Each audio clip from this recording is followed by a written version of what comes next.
Pursuant to the 20th Amendment of the Constitution, the chair declares the second session of the 118th Congress adjourned sine die.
Pursuant to the 20th Amendment to the Constitution of the United States, for the meeting of the 119th Congress of the United States, the House will come to order.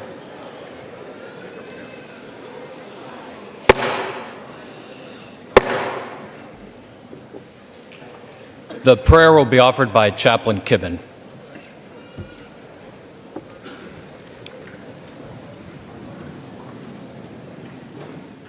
Would you pray with me? Gather us together, sovereign God, from the north and south, from the east and west, from the right and the left, and in your mercy, consecrate the work you have called us to do in this 119th Congress. As we convene to establish and uphold the laws of this nation, may we devote our hearts anew to you and stretch out our hands to receive your instruction. With our spirits oriented toward you, may we be willing to put away all selfish motives, any rancorous thought that may harbor within us, and the sin that we too often cling to, and allow no evil or wickedness to gain a foothold in or penetrate this tent of governance. On this day and the days and months and years ahead, may we be found to be free of fault and true of faith and allegiance when we lift up our faces to you. May we, without fear or reservation nor purpose of evasion, stand blameless before you and the people we serve. We ask this and pray your blessing on this Congress and on these United States. In the strength of your divine name we pray. Amen. The representatives-elect and their guests will please remain standing and join in the Pledge of Allegiance. I pledge allegiance to the flag of the United States of America and to the republic for which it stands, one nation, under God, indivisible, with liberty and justice for all.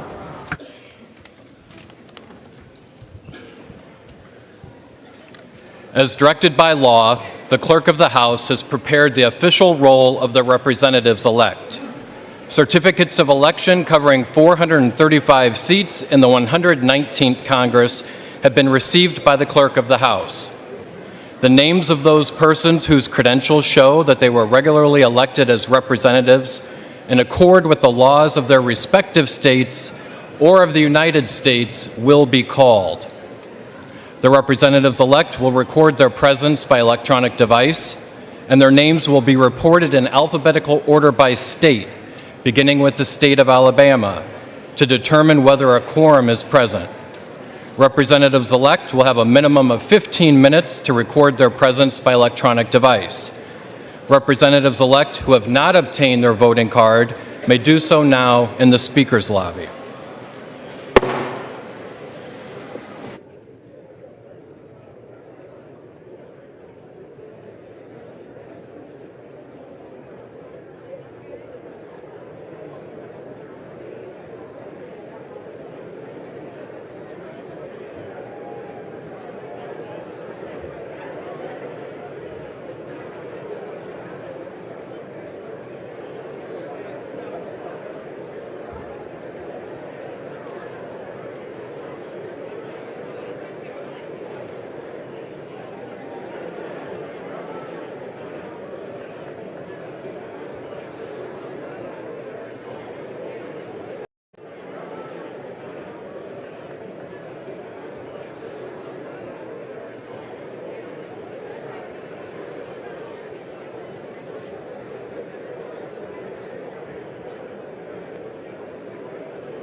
Are there additional representatives-elect in the chamber who wish to record their presence?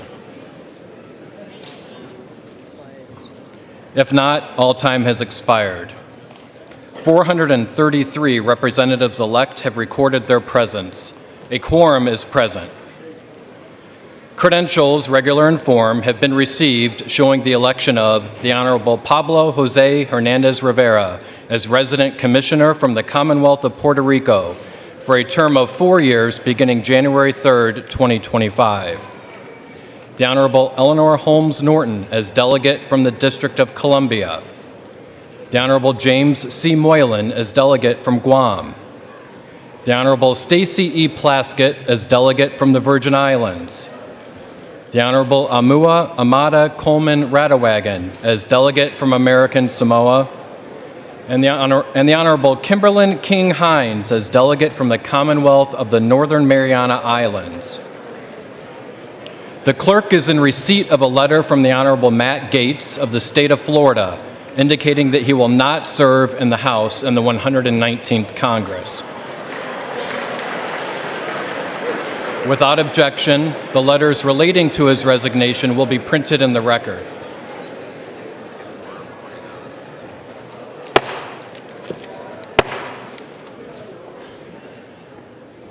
Pursuant to law and precedent, the next order of business is the election of the Speaker of the House of Representatives for the 119th Congress. Nominations are now in order. The clerk recognizes the gentlewoman from Michigan, Mrs. McLean.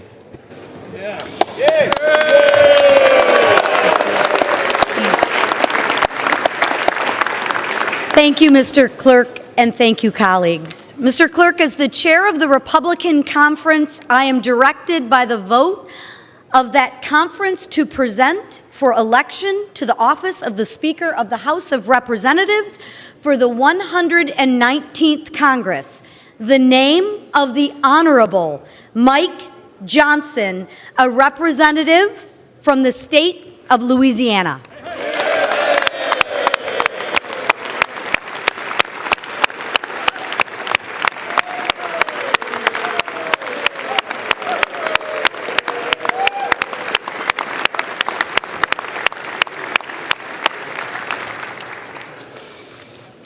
Welcome, everybody.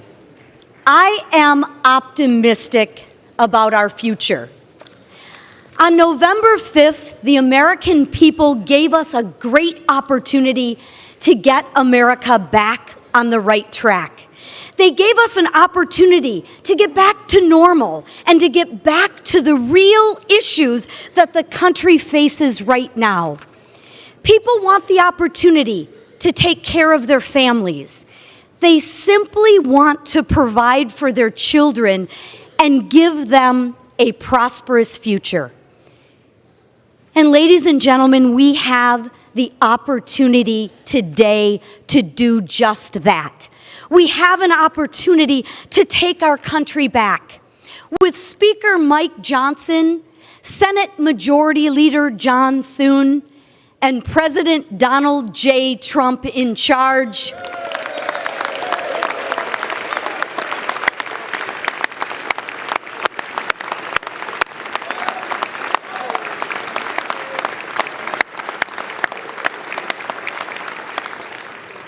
we have the opportunity to put America first again.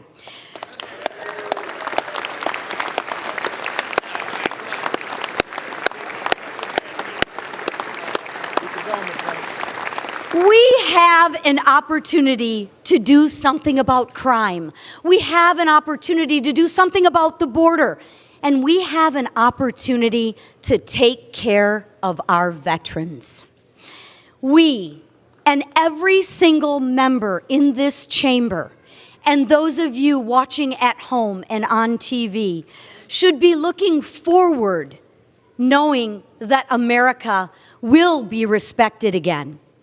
Our country is the last bastion of hope. If we fail, then who? This is why we are focused on the issues that the majority of Americans care about: God, family, country, faith, freedom, and traditional American values.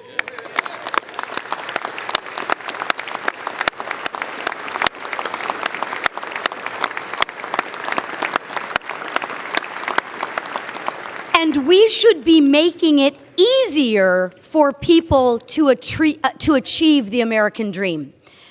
Over 14 months ago, Mike Johnson took on a daunting task. No speaker is perfect, and no one will ever be. However, achieving perfection requires incremental gains and hard decisions along the way. None of us will get exactly what we want. The fundamental collective goal of this body is to make progress for the American people in which we represent. And we have done just that under Mike's leadership. We should be celebrating and building upon his efforts, our efforts.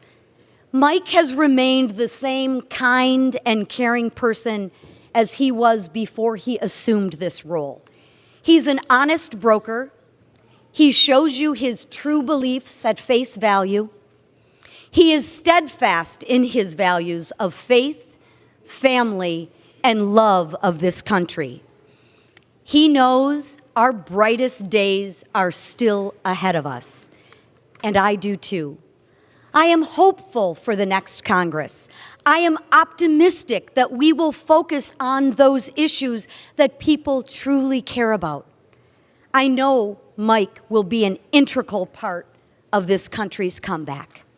He will lead us through another successful Republican majority. As chairwoman of the Unified House Republican Conference, I can say proudly that we are ready to govern.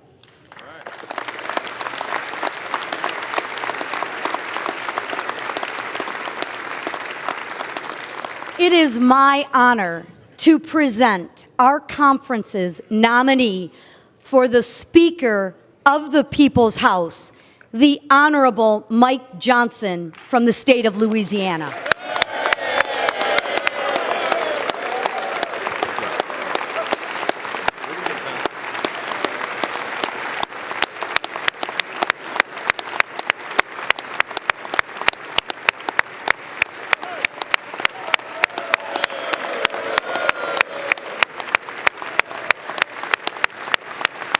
Do I move?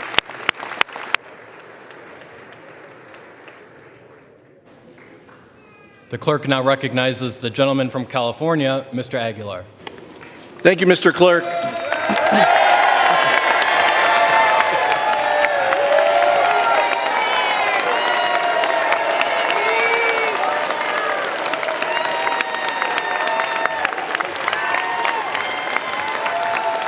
Thank you, Mr. Clerk. Thank you, Mr. Clerk. I've had a little bit of practice, and clearly my colleagues took notice.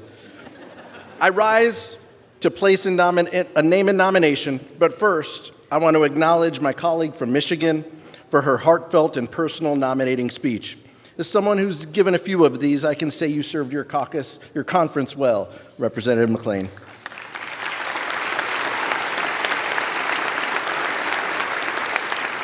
But, Mr. Clerk, today I rise on behalf of the governing majority of the House of Representatives.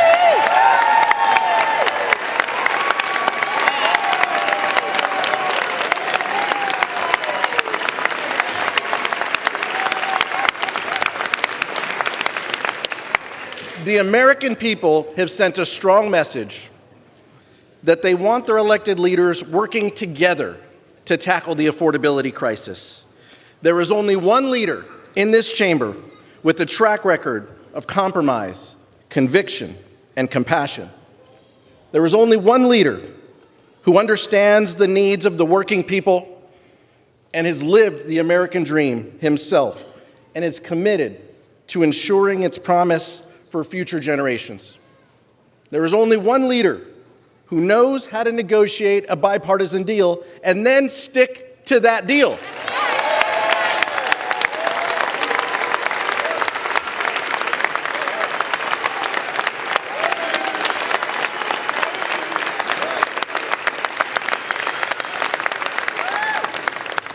House Democrats are united behind the most powerful legislative leader in this chamber, Hakeem Jeffries of Brooklyn.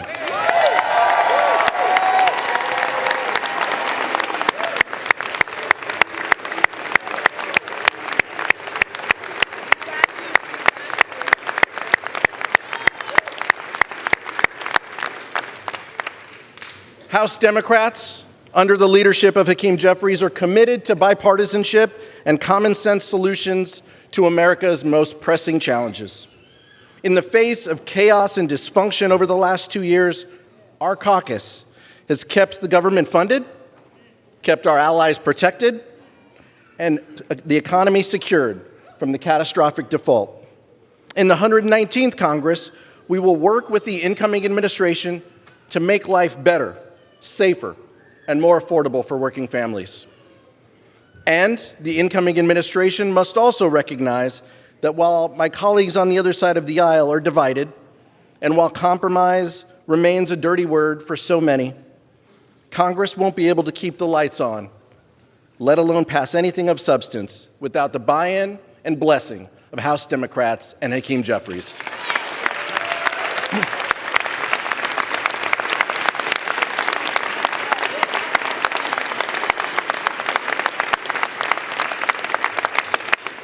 Make no mistake, Democrats want to bring down the cost of living, build more housing, and lower the cost of everyday items like food, medicine, and childcare. Even as the extreme rhetoric rises in this chamber and in the public square, we will not stop advocating for the policies that do the most good for the most people. Because of Hakeem's leadership, we will never abandon our values or sacrifice our bedrock principles of freedom and democracy. When America's enemies abroad threatened our democratic ally, Ukraine, when terrorists attacked our strongest ally, Israel, it was Hakeem Jeffries and House Democrats who delivered the votes and stood tall for America's national security.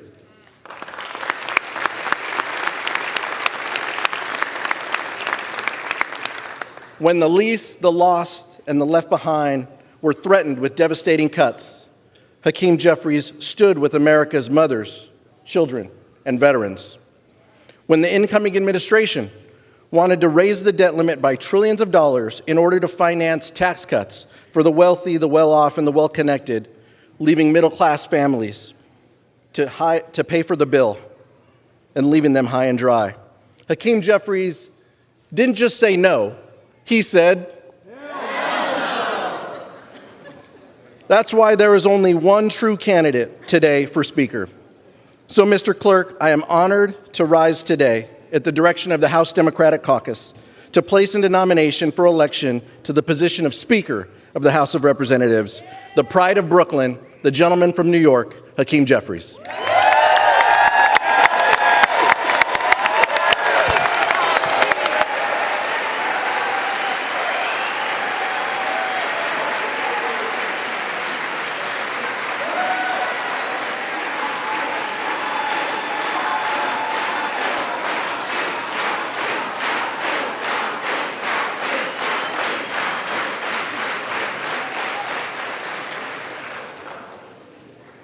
The names of the Honorable Mike Johnson, a representative-elect from the state of Louisiana, and the Honorable Hakeem Jeffries, a representative-elect from the state of New York, have been placed in nomination.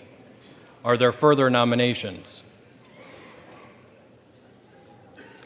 There being no further nominations, the clerk appoints the following tellers: the gentleman from North Carolina, Ms. Fox; the gentleman from New York, Mr. Morelli; the gentleman from Wisconsin, Mr. Stile; and the gentlewoman from California, Mrs. Torres. The tellers will come forward and take their seats at the desk in front of the Speaker's rostrum.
The roll now will be called, and those responding to their names will indicate by surname the nominee of their choosing.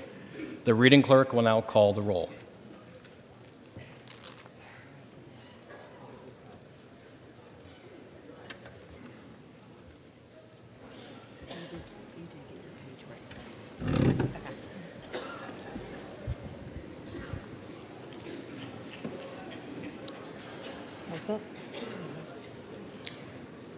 Adams. Jeffries. Adderholt. Johnson. Aguilar. Jeffries. Alford. Johnson. Allen. Johnson. Amo. Jeffries. Amode of Nevada. Johnson. Ansari. Jeffries. Arrington. Johnson. Auchincloss. Jeffries. Babin. Johnson. Bacon. Johnson. Baird. Johnson. Balderson. Johnson. Ballant. Jeffries. Barr. Johnson. Beragan. Jeffries. Barrett. Barrett.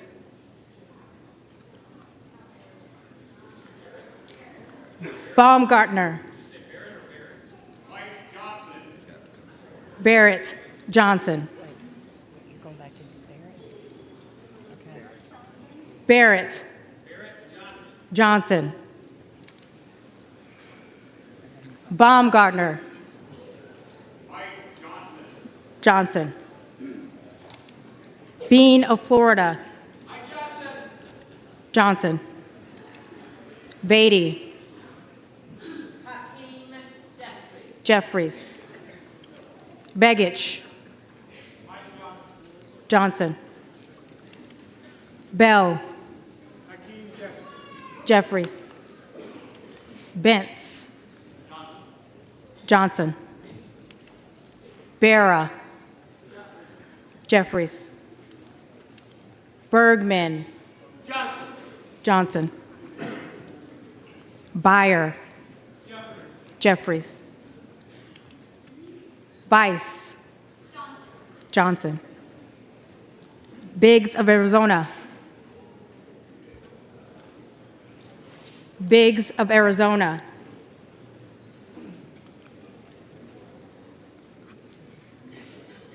Biggs of South Carolina. Johnson. Bilirakis. Johnson. Bishop. Jeffries. Bobert. Johnson. Bonamici. Jeffries. Bost. Johnson. Boyle of Pennsylvania. Jeffries. Brikeen. Johnson. Bresnahan. Johnson. Brown. Jeffries. Brownlee. Jeffries. Buchanan. Johnson. Budzinski. Jeffries. Burchett.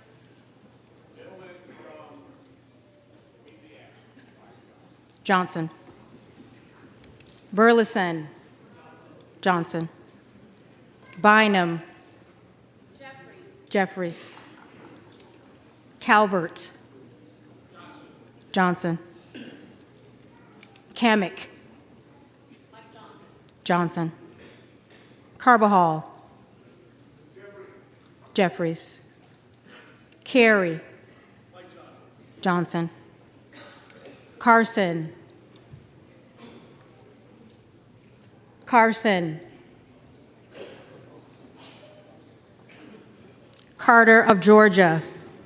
Mike Johnson. Johnson. Carter of Louisiana. Jeffries. Carter of Texas. Johnson. Kassar. Jeffries.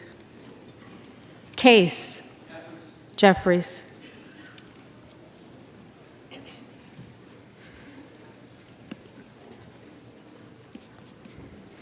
Caston. Jeffries. Castor of Florida. Jeffries. Castro of Texas. Jeffries. Shifrellis McCormick. Jeffries. Chu. Jeffries. Ciscomani. Johnson. Cisneros. Jeffries. Clark of Massachusetts. Jeffries. Clark of New York. Jeffries. Cleaver. Jeffries. Klein. Johnson. Cloud. Cloud. Clyburn. Jeffries. Clyde. Clyde. Cohen. Jeffries. Cole. Johnson. Collins. Johnson. Comer. Johnson. Conaway. Jeffries. Connolly. Jeffries. Correa. Jeffries. Costa. Jeffries. Courtney. Jeffries. Craig. Jeffries. Crane. Johnson. Crank. Johnson. Crawford. Johnson. Crenshaw. Johnson. Crockett. Jeffries. Crow. Jeffries. Cuellar. Jeffries. Davids of Kansas. Jeffries. Davidson. Johnson. Davis of Illinois.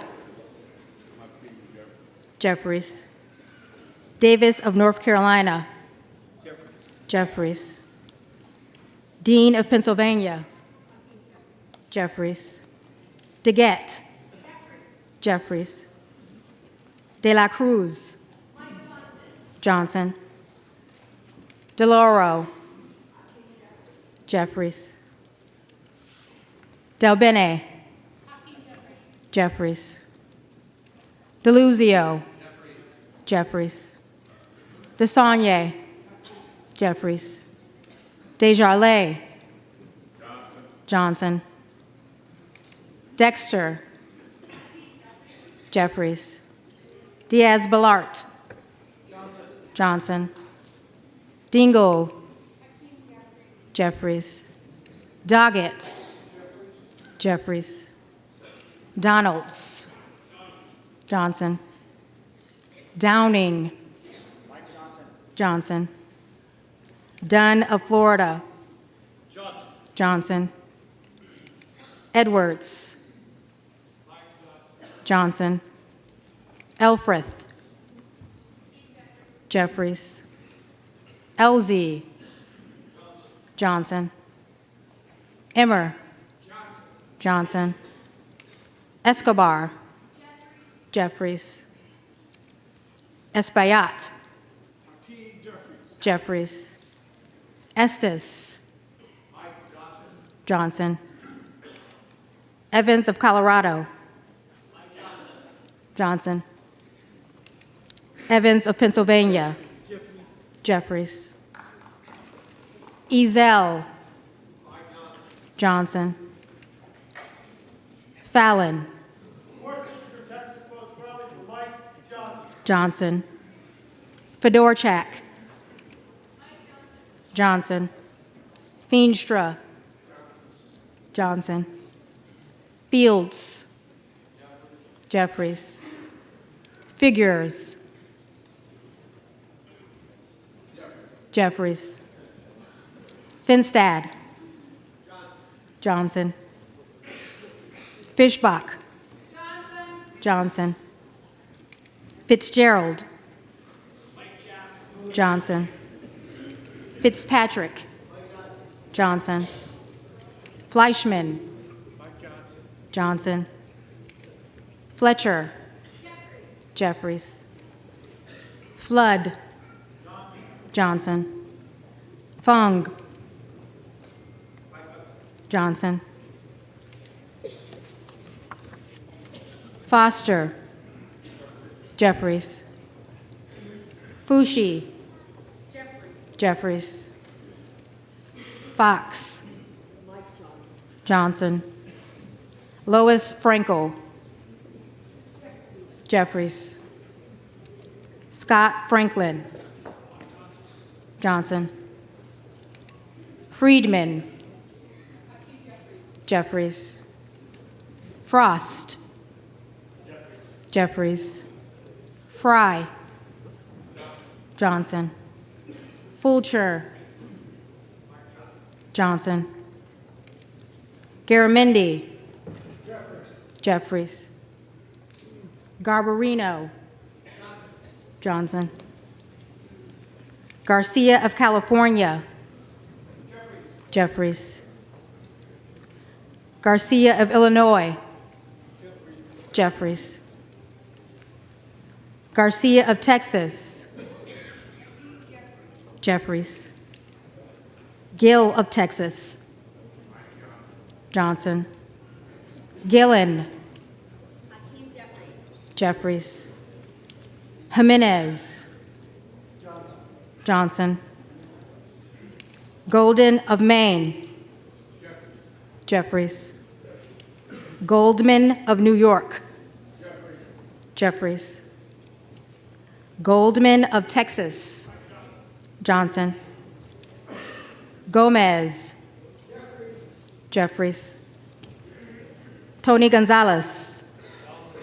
Johnson. Vicente Gonzalez. Jeffries. Gooden. Johnson. Goodlander. Jeffries.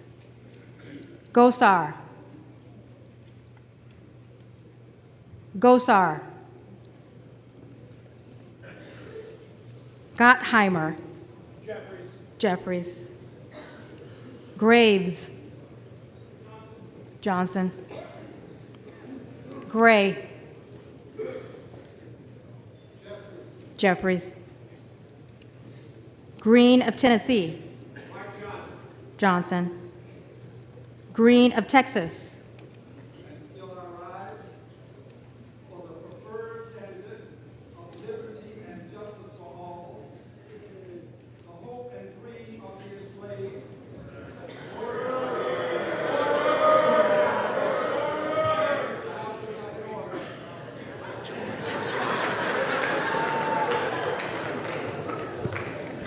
The gentleman may respond by surname.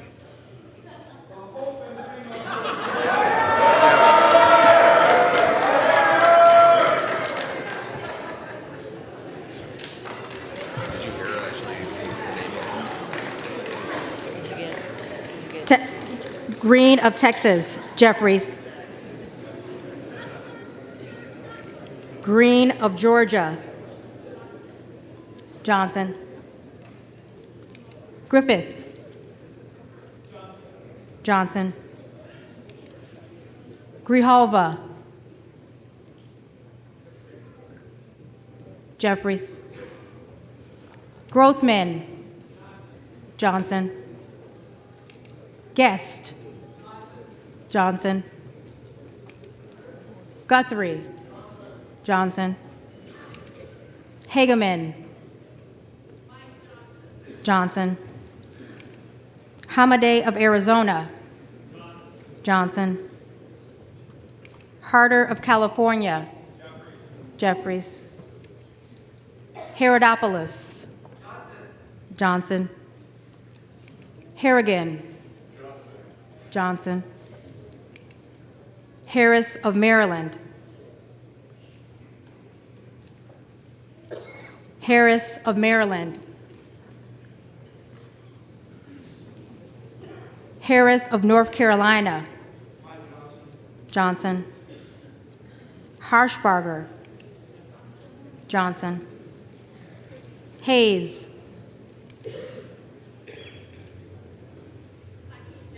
Jeffries. Hearn of Oklahoma, Johnson. Higgins of Louisiana, Johnson. Hill of Arkansas, Johnson. Himes, Jeffries. Henson, Johnson. Horsford, Jeffries. Houchin, Johnson. Houlihan, Jeffries. Hoyer, Jeffries. Hoyle of Oregon, Jeffries. Hudson, Johnson. Huffman, Jeffries. Huizinga, Johnson.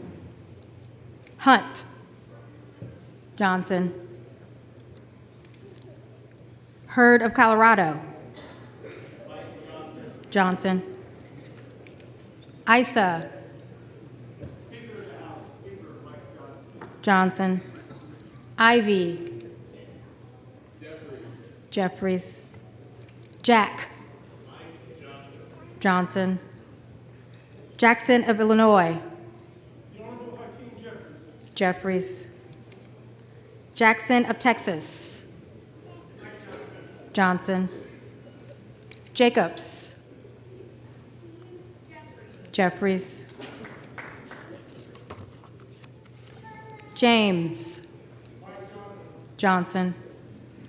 Jayapal, Jeffries. Jeffries, Jeffries.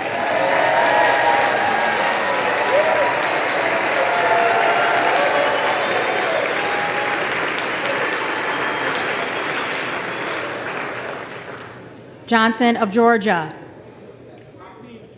Jeffries. Johnson of Louisiana, Johnson.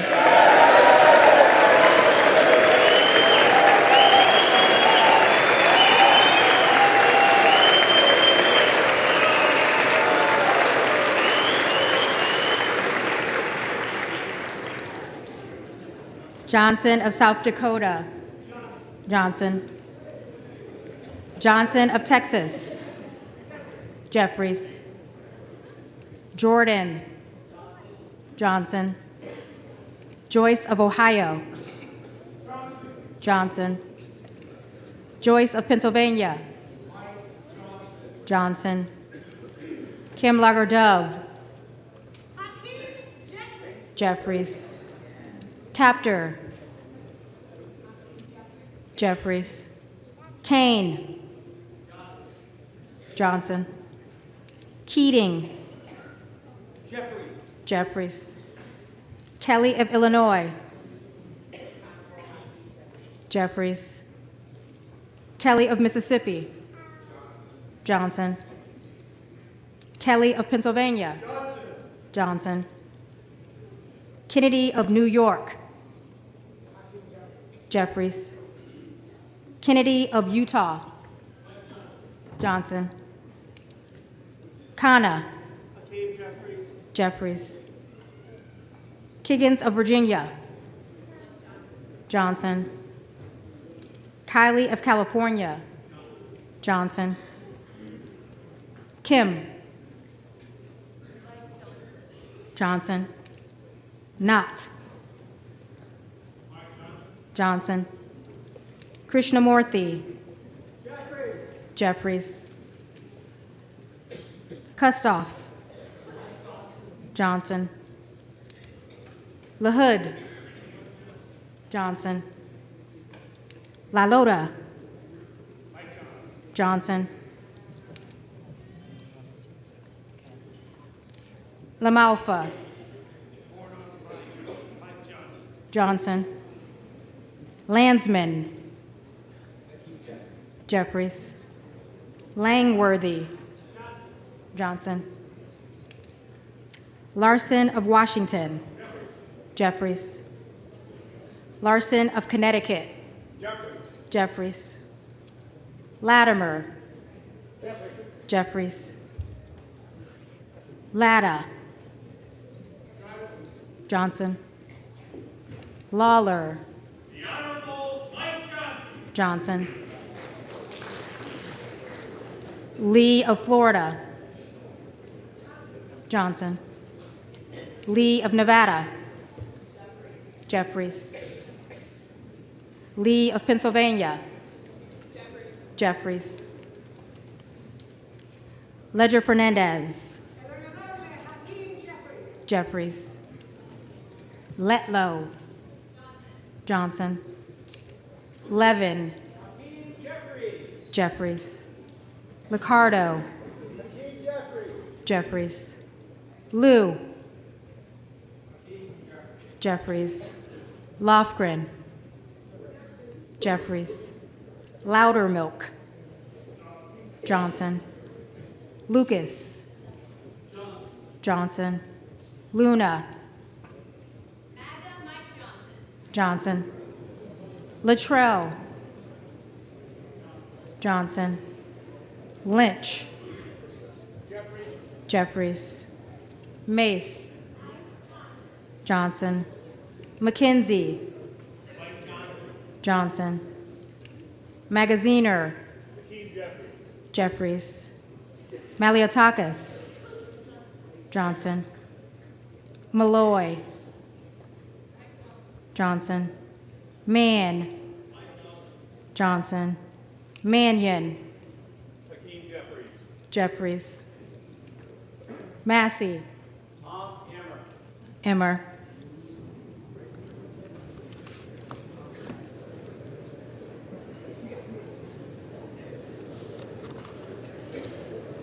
Mast. Johnson. Matsui. Jeffries. Macbeth. Jeffries. McBride. Jeffries. McCall. Johnson. McLean. Johnson. McLean Delaney. Jeffries. McClellan. Jeffries. McClintock. Johnson. McCullum. Jeffries.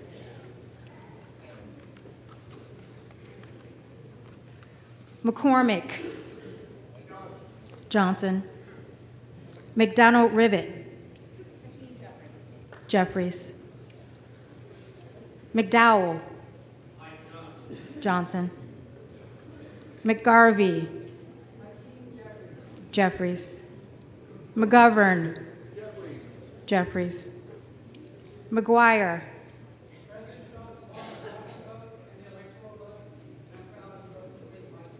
Johnson. McIver. Jeffries. Meeks. Jeffries. Menendez. Jeffries. Mang. Jeffries. Messmer. Johnson. Muser. Johnson. Mfume. Jeffries. Miller of Illinois. Johnson. Miller of Ohio. Johnson. Miller of West Virginia. Johnson. Miller Meeks. Johnson. Mills. Johnson. Min. Jeffries. Molinar. Johnson. Moore of Alabama. Johnson. Moore of North Carolina. Johnson. Moore of Utah. Johnson. Moore of Wisconsin. Jeffries. Moore of West Virginia. Johnson. Moran. Johnson. Morelli. Jeffries. Morrison. Jeffries. Moskowitz. Moskowitz. Jeffries. Moulton. Jeffries. Mervan. Jeffries. Mullen. Jeffries. Murphy. Johnson. Nadler. Jeffries. Neal. Jeffries. Nagoose. Jeffries. Nails. Johnson.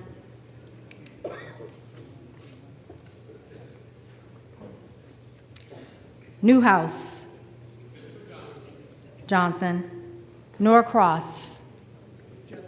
Jeffries. Norman. Jordan.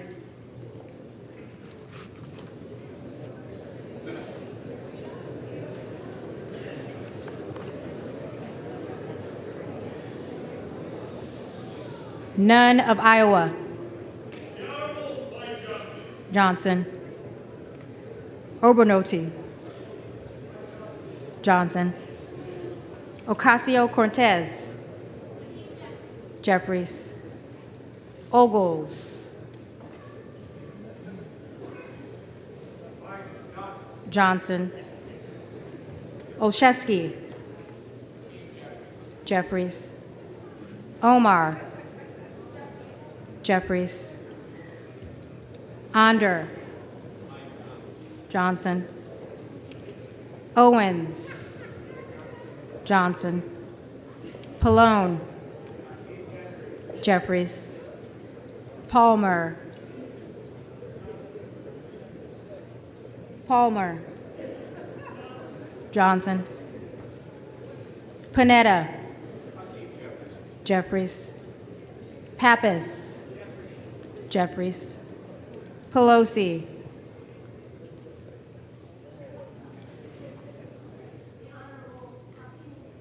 Jeffries.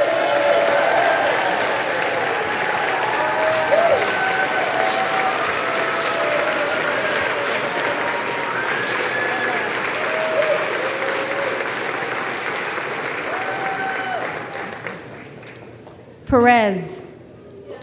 Jeffries. Perry.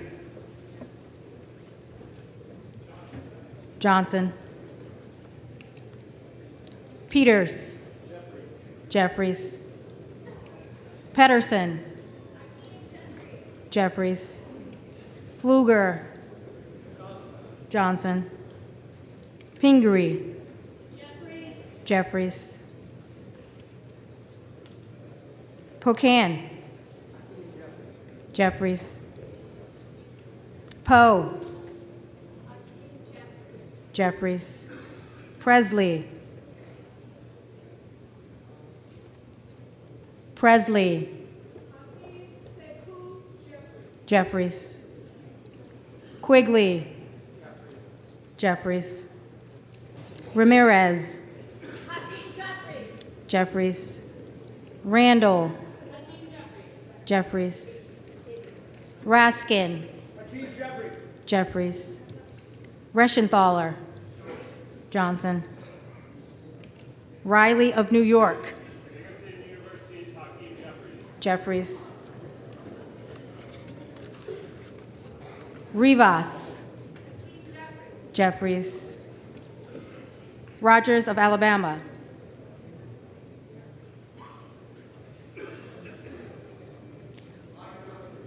Johnson. Rogers of Kentucky. Johnson. Rose.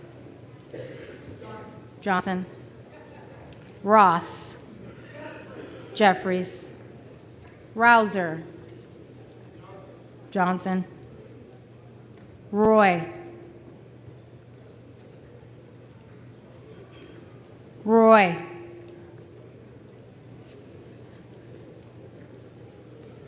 Ruiz. Jeffries. Ruley. Johnson. Rutherford. Johnson. Ryan. Jeffries. Salazar. Johnson. Salinas. Jeffries. Sanchez. Sanchez. Jeffries. Scalise. Johnson.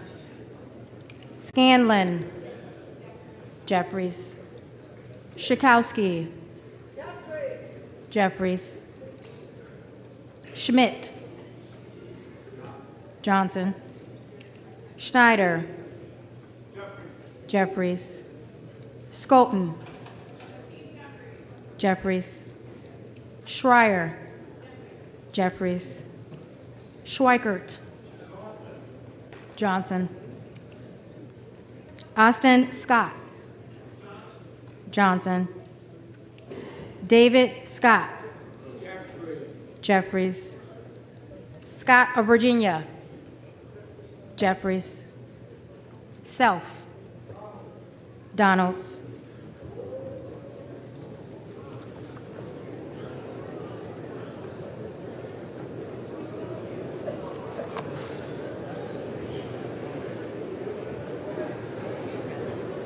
Sessions. Johnson. Sewell. Jeffries. Sherman. Jeffries. Sherrill. Jeffries. Shreve. Johnson. Simon. Simon. Jeffries. Simpson. Simpson. Johnson. Smith of Missouri. Johnson. Smith of Nebraska. Johnson. Smith of New Jersey. Johnson. Smith of Washington. Jeffries. Smucker. Johnson. Sorensen. Jeffries. Soto. Jeffries. Sparts. Sparts. Johnson. Stansbury. Jeffries. Stanton. Jeffries.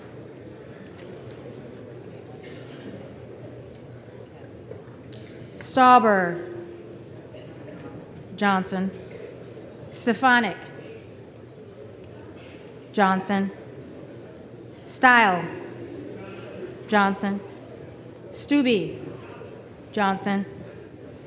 Stevens, Jeffries, Strickland, Jeffries, Strong, Johnson, Stutzman, Johnson, Subramaniam, Jeffries, Suazi, Jeffries, Swalwell, Jeffries, Sykes, Jeffries, Takano, Jeffries, Taylor, Johnson, Tenney, Johnson, Tanadar, Jeffries, Thompson of California, Jeffries, Thompson of Mississippi, Jeffries, Thompson of Pennsylvania, Johnson, Tiffany, Johnson, Timmons, Johnson, Titus, Jeffries, Talib, Jeffries, Takuda, Jeffries, Tonko, Jeffries, Torres of California, Jeffries, Torres of New York, Jeffries, Trahan, Jeffries, Tran, Jeffries, Turner of Ohio, Johnson, Turner of Texas, Jeffries, Underwood, Jeffries, Valadeo, Johnson, Van Drew, Johnson, Van Dyne, Johnson, Van Orden, Johnson, Vargas, Jeffries, Vasquez, Jeffries, Vesey, Jeffries, Velasquez, Jeffries, Vindman, Jeffries, Wagner, Johnson, Wahlberg, Johnson, Waltz,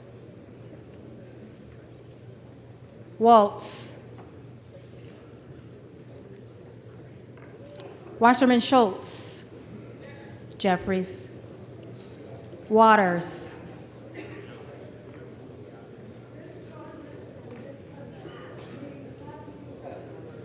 Jeffries, Watson Coleman, Jeffries, Weber of Texas,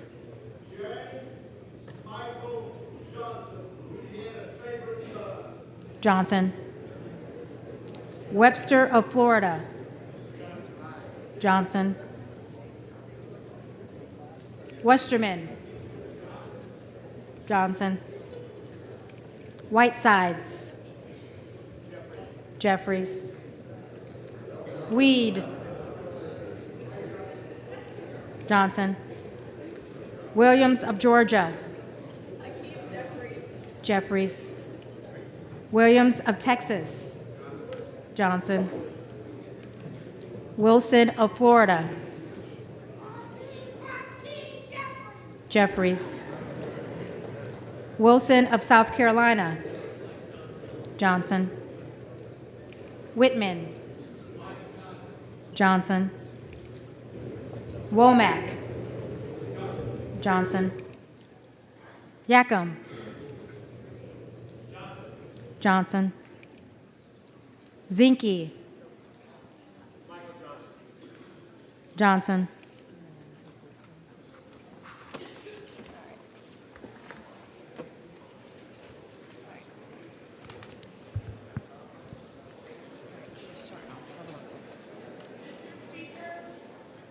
For what purpose does the gentlelady from the Virgin Islands seek recognition? Thank you, Mr. Speaker. I have a parliamentary inquiry. I note that the names of the representatives from the Americas, Samoa, Guam, Northern Mariana, Puerto Rico, the Virgin Islands, and the District of Columbia were not called, representing collectively 4 million Americans.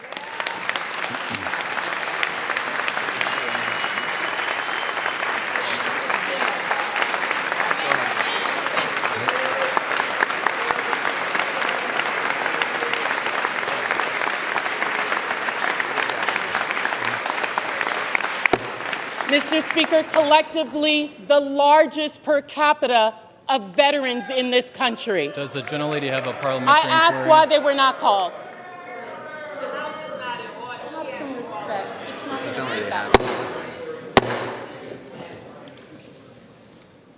Gentlelady is recognized. I ask why they were not called from the parliamentarian, please. Delegates-elect and the resident commissioner-elect are not qualified to vote. Representatives-elect are the only individuals qualified to vote in the election of a speaker. As provided in Section 36 of the House Rules and Manual, the speaker is elected by a majority of the members-elect voting by surname. Thank you, Mr. Speaker. This body and this nation has a territories and a colonies problem. What was supposed to be temporary has now effectively become permanent.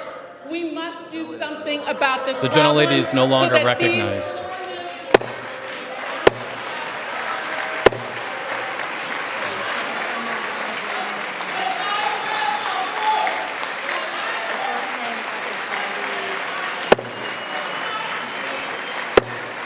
House will be in order.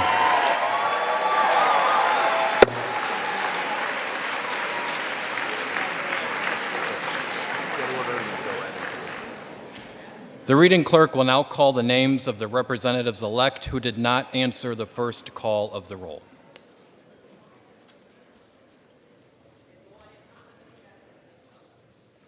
First one I have is Biggs of Arizona. Biggs of Arizona. Johnson.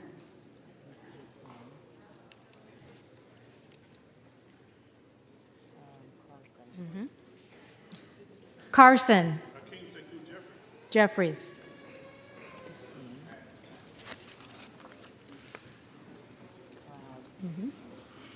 Cloud. Johnson.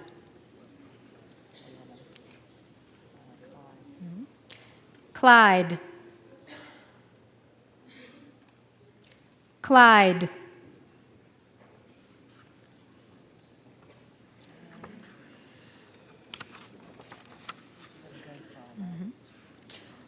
Gosar. Gosar.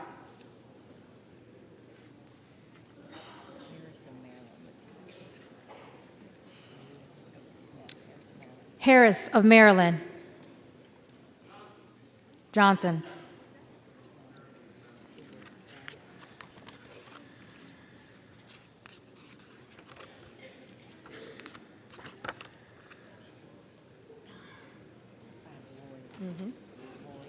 Roy. Johnson.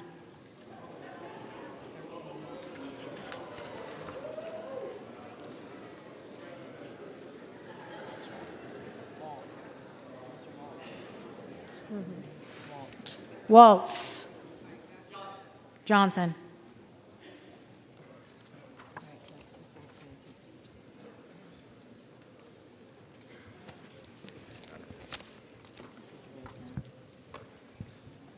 If there are any representatives-elect who did not answer the call of the roll, they may come to the well and vote at this time.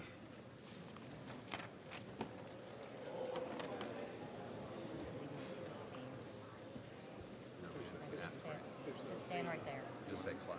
Just say Clyde. Clyde.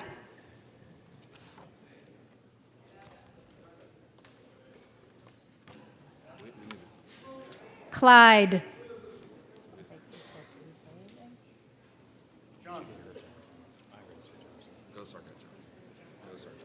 Should I say? Gosar Johnson.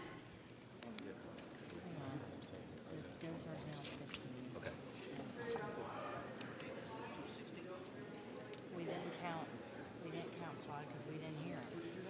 The first one, we didn't hear Claude. The clerk heard it. Clerk heard it. It said And then who the brief- President Trump wants, Johnson. He said President Trump wants Johnson. Okay. I had it recorded as Johnson. Clyde Johnson. 216, 215.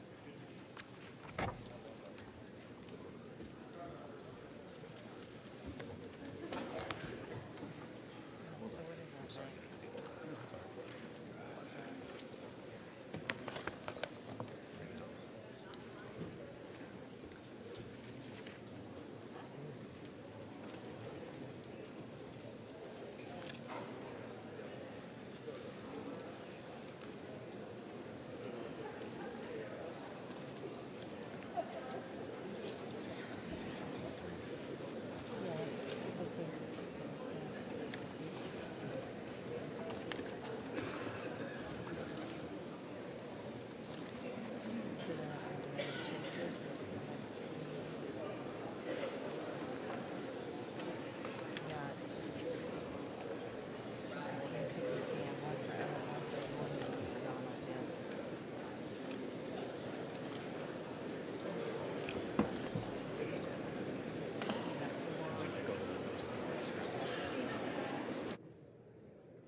The House will be in order.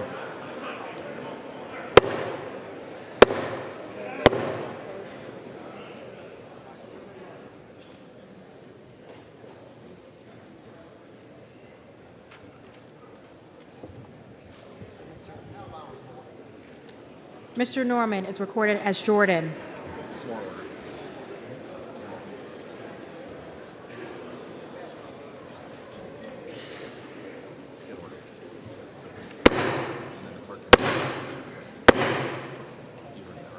The House will be in order.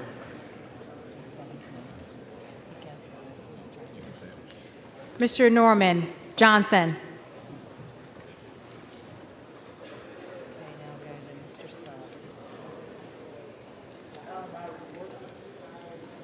Donalds. Mr. Self is recorded as Donalds. Mr. Self Johnson.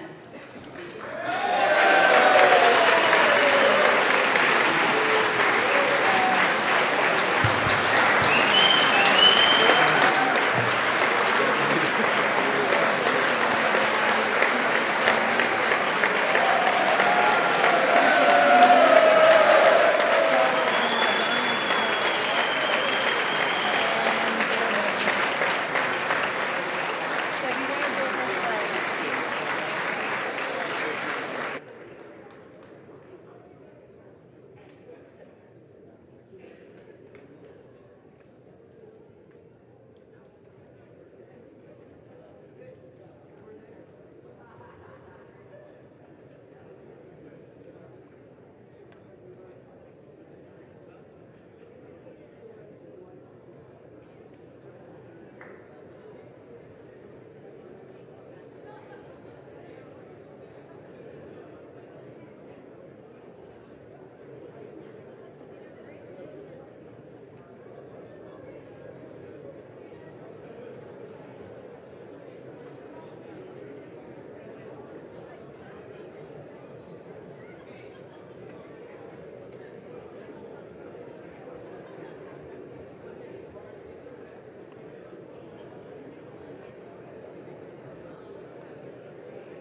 The tellers agree in their tallies that the total number of votes cast is 434, of which the Honorable Mike Johnson of the state of Louisiana has received 218.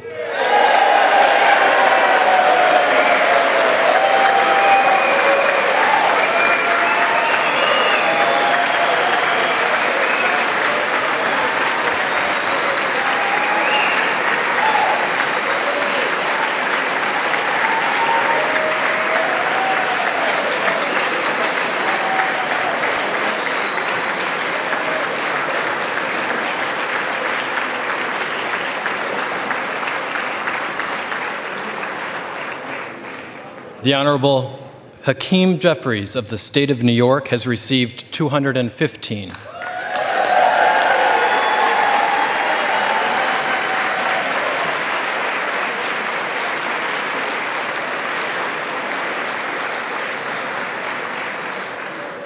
And the Honorable Tom Emmer of the State of Minnesota has received 1.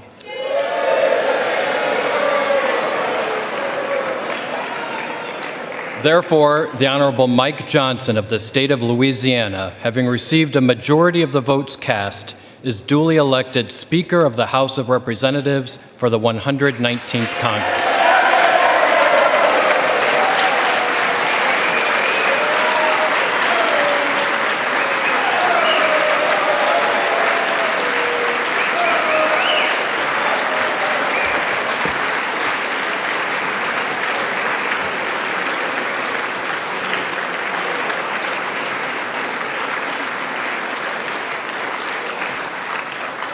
The clerk appoints the following committee to escort the Speaker-elect to the chair.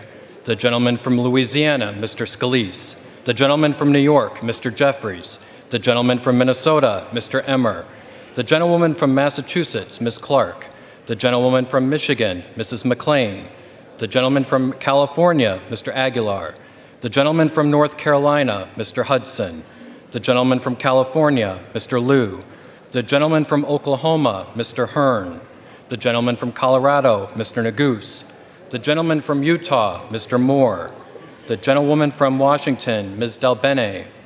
The gentlewoman from Indiana, Mrs. Houchin. The gentleman from New York, Mr. Morelli. The gentleman from Pennsylvania, Mr. Reschenthaler. The gentlewoman from Michigan, Mrs. Dingell.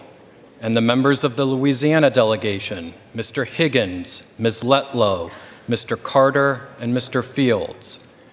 The committee will retire from the chamber to escort the Speaker-elect to the chair.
Speaker-elect Mike Johnson from the state of Louisiana.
Ready?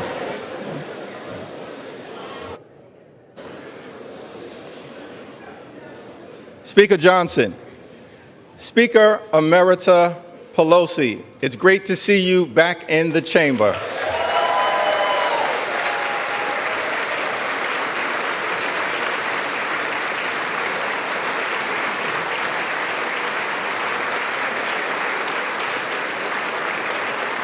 Whip Clark, Chairman Aguilar, thank you for your kind and generous words of nomination. To my colleagues in government, new members of Congress, families, friends, all those assembled. It's a high honor and a distinct privilege to welcome you to the People's House and the 119th Congress. The Bible teaches us in Ecclesiastes, the 3rd chapter, 1st verse, that for everything there is a season and a time for every matter under heaven. It's fair to say that in a democracy, there's a time to campaign and a time to govern. The election is over. This is a new Congress. The American people need us as their elected representatives in this season to put down our partisan swords and pick up bipartisan plowshares. It's time for us to come together, not as Democrats or Republicans, but as Americans, to get things done for the people. In that spirit, House Democrats will work hard to find bipartisan common ground with our Republican colleagues and the incoming administration on any issue, whenever and wherever possible, in order to make life better for everyday Americans. For far too long in this country, the cost of living has gone up, but the size of the middle class has come down. Housing costs are too high. Grocery costs are too high. Childcare costs are too high. Insurance costs are too high. Utility costs are too high. America is too expensive.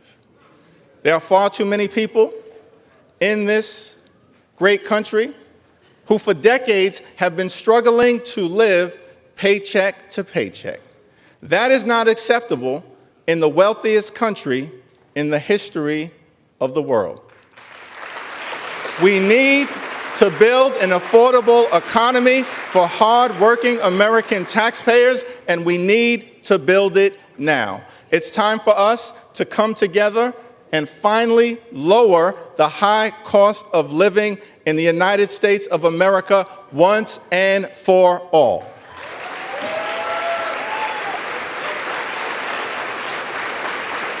And we will work with anyone of any party to get that done. We will work with anyone to secure our borders, and we will work with anyone to fix our broken immigration system in a comprehensive and bipartisan manner.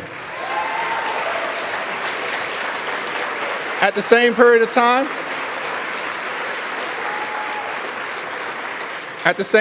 time, we will push back against far-right extremism whenever necessary. So let me be clear. Social Security and Medicare are not entitlement programs. They are earned benefits. Hard-working American taxpayers pay in to Social Security and Medicare every day, every week, every month, every year throughout their entire adult life. They've earned those benefits, worked hard for those benefits, and deserve those benefits. So as Democrats, our promise to the American people is that we will fight hard to make sure that no one in this town takes away Social Security or Medicare from the American people. Not now, not ever. No means never.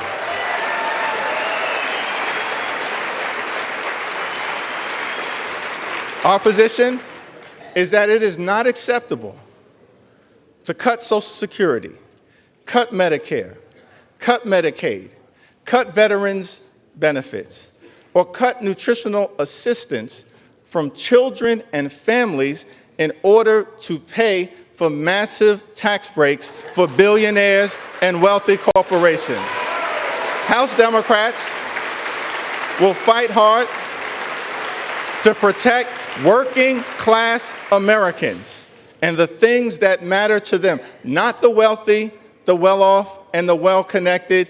Keep your hands off Social Security and Medicare.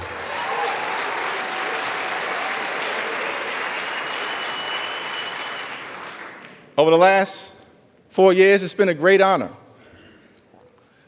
for us to work alongside President Joe Biden and Vice President Kamala Harris, whose administration rescued the economy from a once-in-a-century pandemic, delivered historic infrastructure investments, created more than 15 million good-paying jobs, enacted common sense gun safety legislation for the first time in 30 years, provided life-sustaining health insurance to veterans suffering from toxic exposure, championed the largest investment in combating the climate crisis in the history of the world, which we will defend, and brought down the high price of life-saving prescription drugs for millions of Americans. Thank you, President Biden and Vice President Harris, for your powerful, principled, and purposeful public service. Thank you.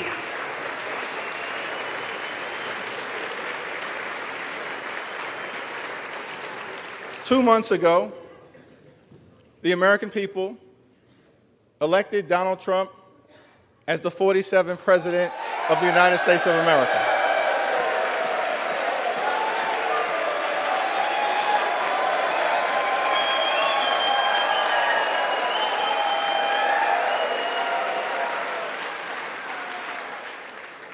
Thank you for that very generous applause. It's okay. There are no election deniers on our side of the aisle. You see, one should love America. One should love America when you win and when you lose. That's the patriotic thing to do, and that's the America that House Democrats will fight hard to preserve because we love this country. America is bigger than any one campaign, any one election, or any one individual. America, the land of the free and the home of the brave. Let us never forget that our country is free, not simply because we are strong. America is strong because we are free. That freedom is now under assault. There are some in this country who apparently believe that the freedom of economic opportunity that made them wealthy should not apply to everyone else. Our message to that crowd is simple. Democrats will never abandon the long walk toward freedom. We will fight hard to defend the freedom of opportunity that makes the American dream possible. We will fight hard for the freedom to vote and to fight for a government of the people, by the people, and for the people. We will fight for the freedom to organize and join a union of your choice. We will fight to defend the free enterprise system, but work hard to make sure that it actually works for working class Americans. And we will always defend a woman's freedom to make her own reproductive health care decisions. America promises one nation, under God, indivisible, with liberty and justice for all. That's the America House Democrats will fight hard to preserve. God bless you. God bless the House of Representatives. May God continue to bless the United States of America.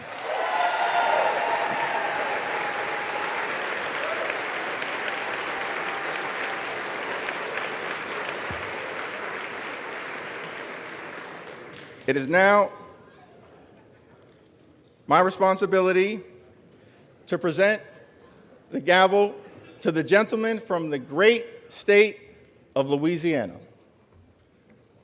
the son of a firefighter, a God-fearing man, a husband, and a loving father of four, the 56th Speaker of the United States House of Representatives, the Honorable Mike Johnson.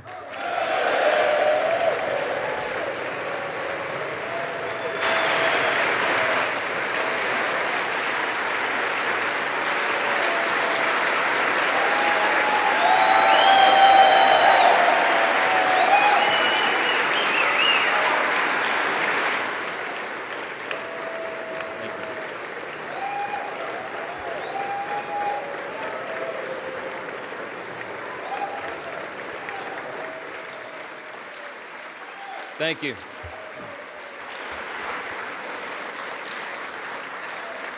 Thank you so much. Thank you, Leader Jeffries, all of our treasured colleagues here in the House. I'm grateful for this nomination. I'm grateful for this election, for the confidence this chamber has placed in me. It is the great honor of my life to serve this body with all of you. Of course, these are difficult days in our home state of Louisiana, where I come from. We all know about the terrorist attack in New Orleans, and it's really shaken our state. People are reeling from that attack. It took the lives of 14 innocent people, and it injured dozens more. And I wanted to begin appropriately today. If we could, I'd ask you all to join me in a moment of silence for the victims of this horrific act.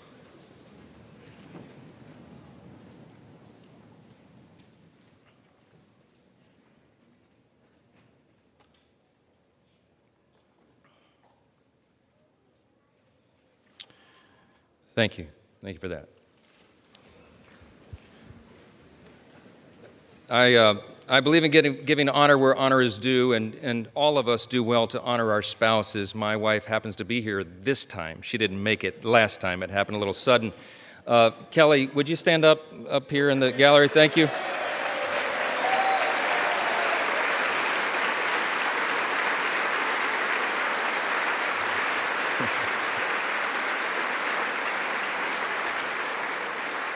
And we have our 4 children here, Hannah, Abby, Jack, and Will. Will you all stand up just really quickly? Come on.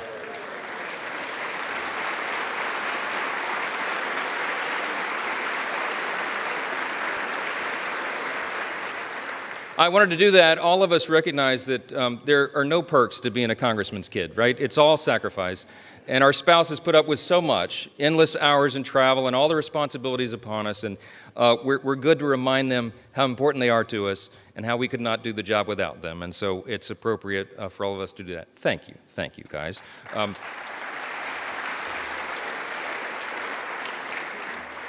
This is a momentous time in the nation of the history of our nation. It really is. And as members of the 119th Congress, we are stewards of the great American Revolution that began almost exactly now 250 years ago, 1775 and 1776. It will fall at the time of this Congress, the great anniversary. And in these 2.5 centuries, we've been reminded repeatedly that freedom is never free.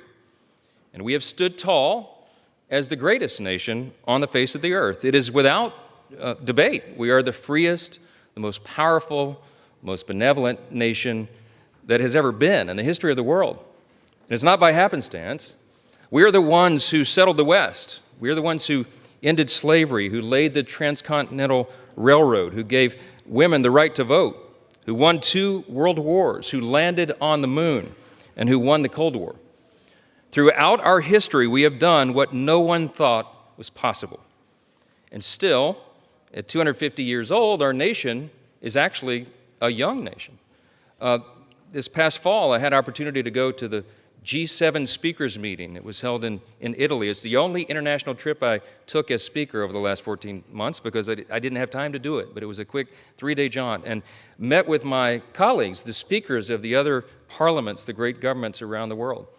And we talked about that, how really special America is, how unique we are in our place on the globe, and how important it is for us to maintain that.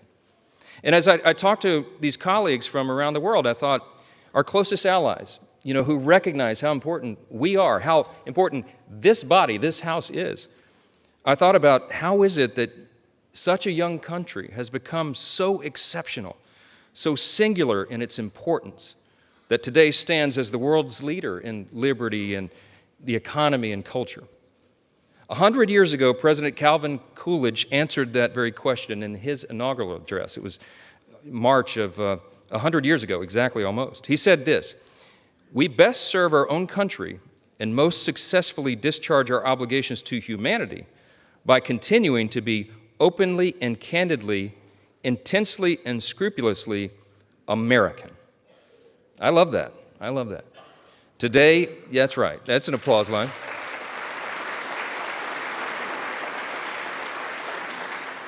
Today, my friends, our nation is the envy of the world. Why?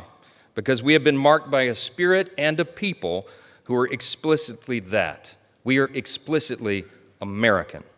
We don't try to be like other nations, and we recognize that a strong America is good for the entire world. And everybody around the globe knows that. That's right.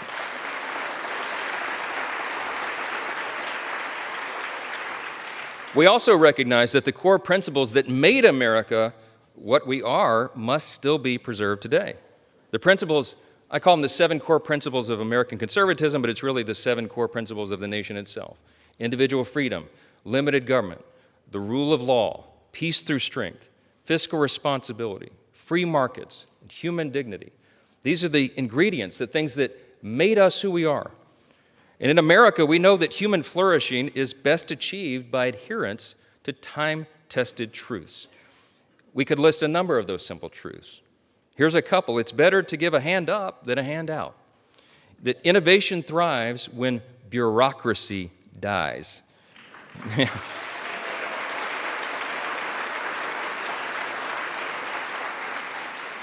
The simple truth that it is parents and families and not administrators that must be in charge of their children's education.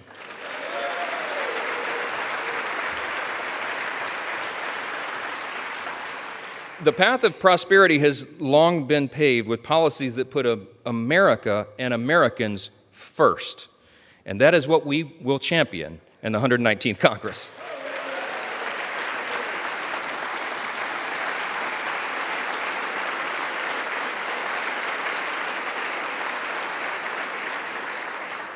We have a mandate, and that was shown in the election cycle. The people want an America First agenda. They do.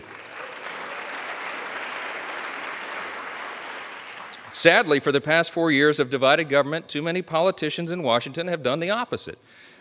Open borders and overregulation have destroyed our cities and stifled innovation. Inflation and weak leadership have left Americans poorer, and they have placed our country in a perilous position. That's right. But in recent months, we've witnessed something happening, something that's really remarkable, a political moment in our modern history, a groundswell of Americans from every state, race, and religion who now demand that we put the interest of Americans first again, and we will, and we will.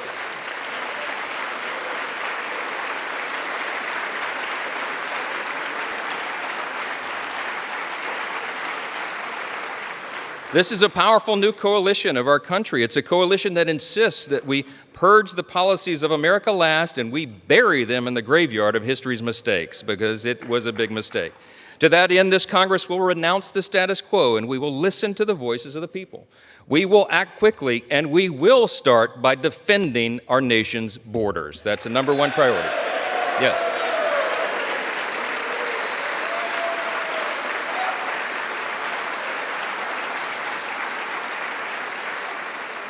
In coordination with President Trump, this Congress will give our border and immigration enforcement agents the resources that they need to do their job.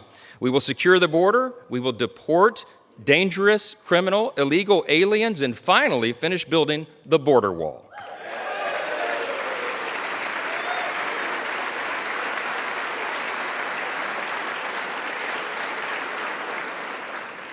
You said you'd work with us on that, Hakeem. I'm counting on it.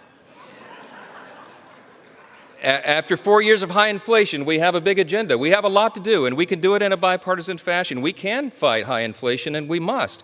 We'll give relief to Americans, and we'll extend the Trump tax cuts.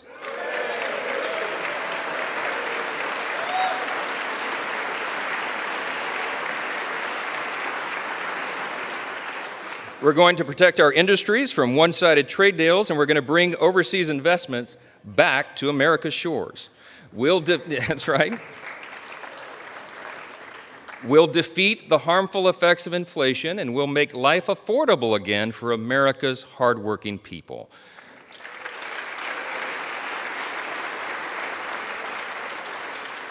As leaders of a nation with vast natural resources that God has blessed us with, it is our duty to restore America's energy dominance, and that's what we'll do.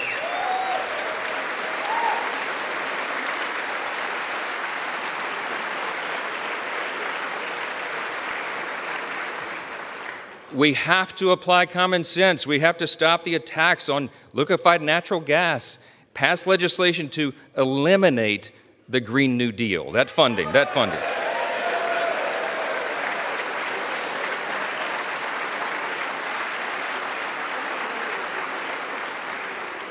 We're going to expedite new drilling permits. We're going to save the jobs of our auto manufacturers, and we're going to do that by ending the ridiculous EV mandates.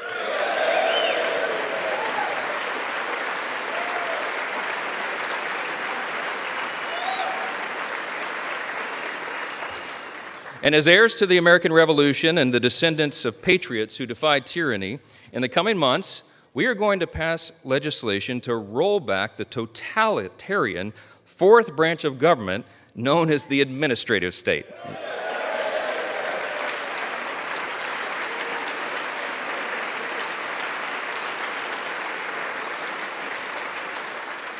We're going to drastically cut back the size and scope of government. We're going to return the power back to the people.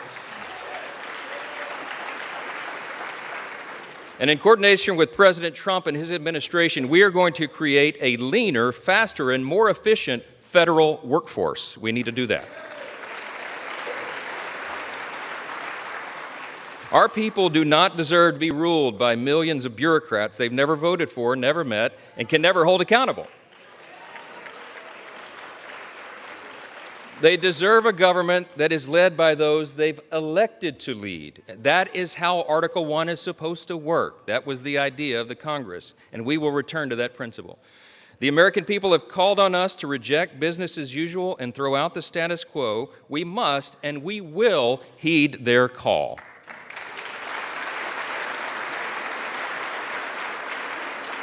This is especially important as it comes to our nation's military.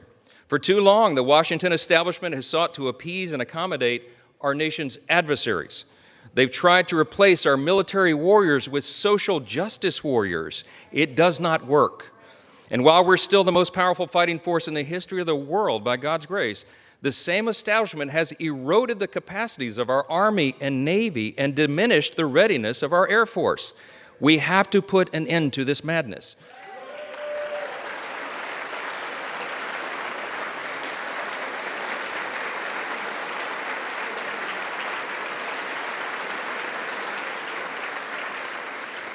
My friends and my colleagues, I think we should all unite in this idea. It is time now to reinstate fear in our enemies, refocus our mission on lethality, and realign our commitment to peace through strength right now.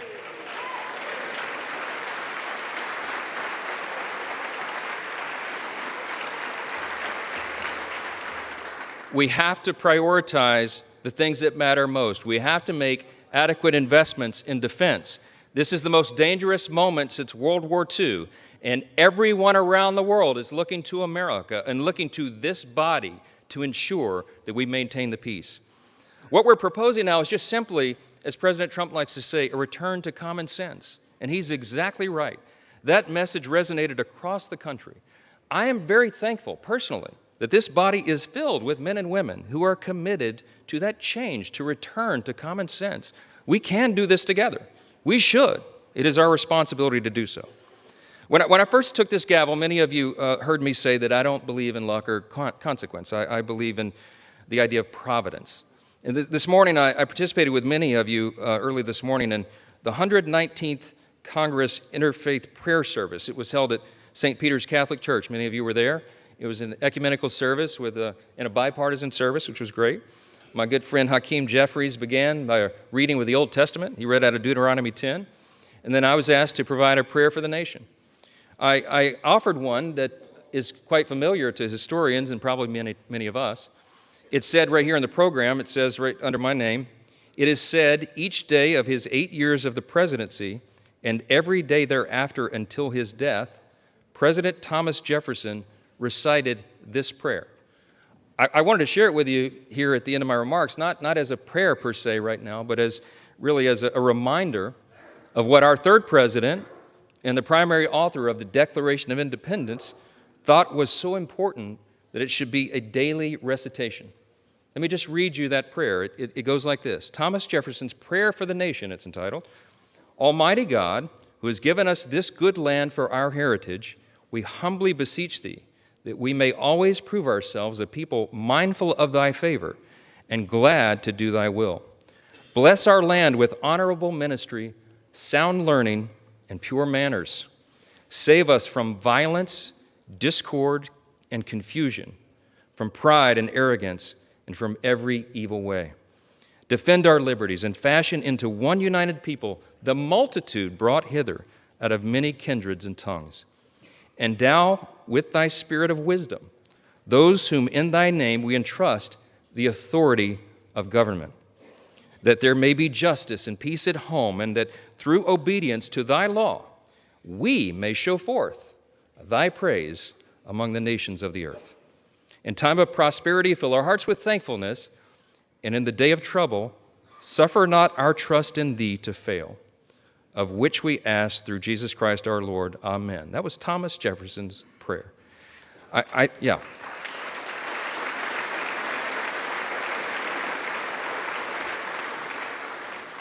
Suffer not our trust in thee to fail. We will not fail. We cannot fail. We are all in this together. Our nation is counting on us to band together and solve these problems and get this done.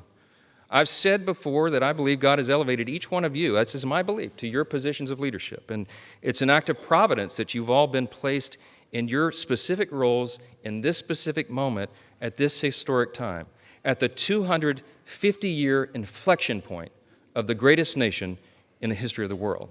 It is no small thing. We're also witnesses to the providence that spared our incoming president, President Trump, from the assassin's bullet, remarkable as that was, and to the new coalition of Americans that has risen from every creed, color, and cul-de-sac who want us to put America first. Our people are asking for a thriving economy and a rebuilt middle class and strong borders and a strong military, and we can deliver that. See, these objectives and these aims don't have an R or a D behind them. They have a USA. That's what we're about.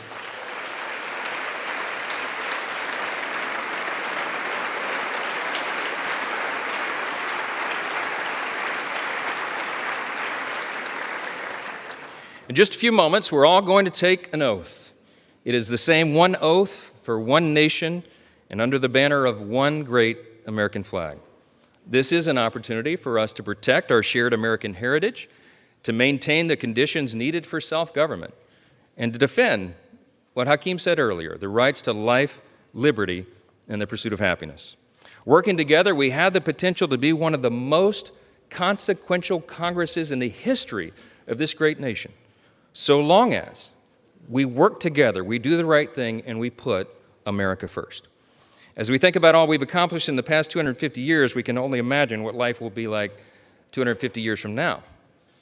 Whatever the future may look like, if we do our jobs now, we can help ensure that our civic virtues will endure, that this nation will still be an example to all the world for its greatness and its example of self-government, and that in spite of our great challenges and even our disagreements and our healthy debates, this extraordinary institution, the People's House, will still be standing strong.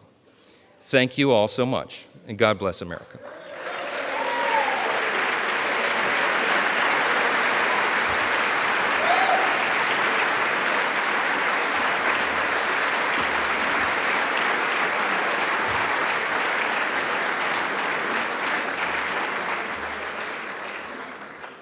So as the sequence of events requires, I am now ready to take the oath of office. I ask the Dean of the House of Representatives, the Honorable Harold Rogers of Kentucky, to administer the oath. Mr. Speaker, number one, congratulations on your election.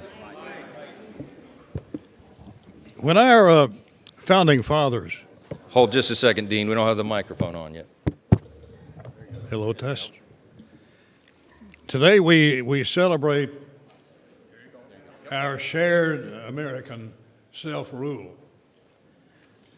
When our founding fathers rejected calls for an American king and chose a bold and innovative government of self-rule, it was met by opposition, understandably, by the world's kings. They said, "You can't govern yourself. You need a king to direct the country." They said, It's only a dream, self-rule. The Founding Fathers said, you're right. It's the American dream. And thus, our founders said that we should move on our own with our own leadership. The Speaker of the House is the critical protector and promoter of self-rule, the keeper of the dream, if you will. And we've elected this man from Louisiana to carry on our bold experiment in democracy and self-rule. So, sir, if you're ready to assume this awesome responsibility, please raise your right hand.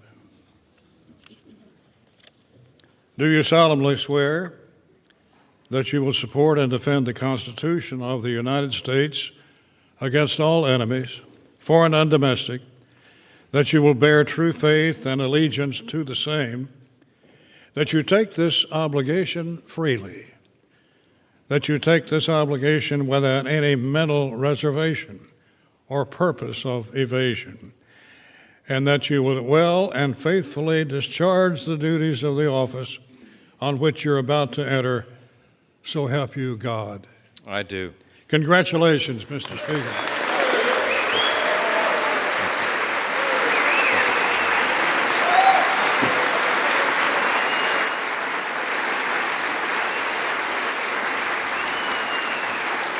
Thank you. You may as well remain standing because according to precedent, the chair will swear in the members-elect en masse. The members-elect will all rise, and the chair will now administer the oath of office. Will you raise your right hand? Do you solemnly swear or affirm that you will support and defend the Constitution of the United States against all enemies, foreign and domestic, that you will bear true faith and allegiance to the same, that you take this obligation freely without any mental reservation or purpose of evasion, and that you will well and faithfully discharge the duties of the office on which you're about to enter, so help you God. Congratulations, you are now members of the 119th Congress.